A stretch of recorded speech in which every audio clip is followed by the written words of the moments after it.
conseillé déjà la propriété avant que j'arrive, donc c'était vraiment un souhait au démarrage de commencer avec Greg. Je me suis dit que c'était la seule passation que j'avais. Maintenant ça fait quelques années, donc c'est pas par obligation, c'est vraiment par choix qu'on a gardé Grégory et on est très content de travailler avec lui. Alors nous travaillons avec EVV depuis la création de notre société.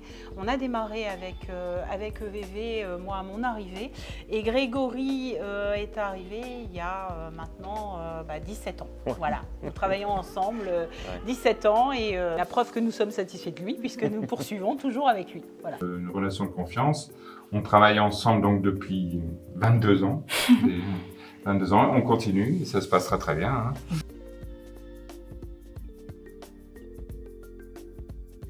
Alors c'est une évolution permanente en fait.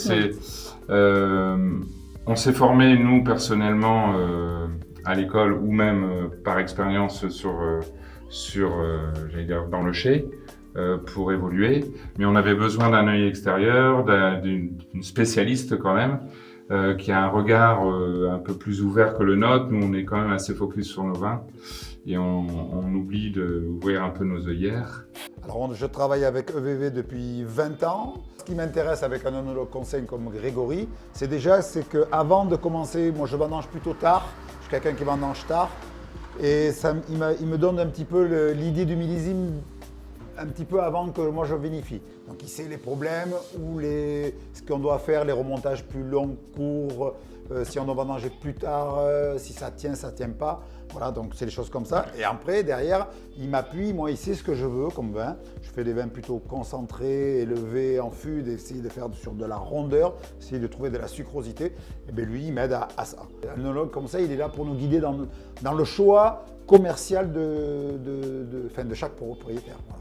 Oui, je pense qu'on a quand même changé énormément de choses depuis qu'on est arrivé. Ça passe par la réception de vendanges, on a modernisé aussi l'outil de travail, assez simplement parce qu'on reste quand même des exploitations familiales, on n'a pas les moyens des grands crus. Mais on a modernisé le chai, on a un joli parc de barriques aussi où on peut faire un bel élevage sur nos vins, puis avec des petites nouveautés qui arrivent régulièrement, avec les amphores qui nous ont rejoints en 2022, avec des nouveaux profils de vin. Voilà, on essaye d'être aussi dynamique et d'essayer de répondre à une demande variée tout en respectant la nature et l'authenticité des vins de Bordeaux. Son nom le porte bien, conseil, beaucoup de conseils, mais sous forme d'échange.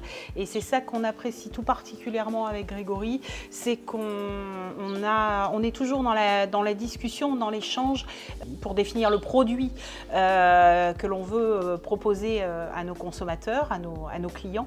Donc Grégory est beaucoup dans l'écoute sur le travail que l'on effectue à la vigne, le produit, le raisin qu'on va lui apporter, et puis sur les attentes de nos clients, sur nos marchés.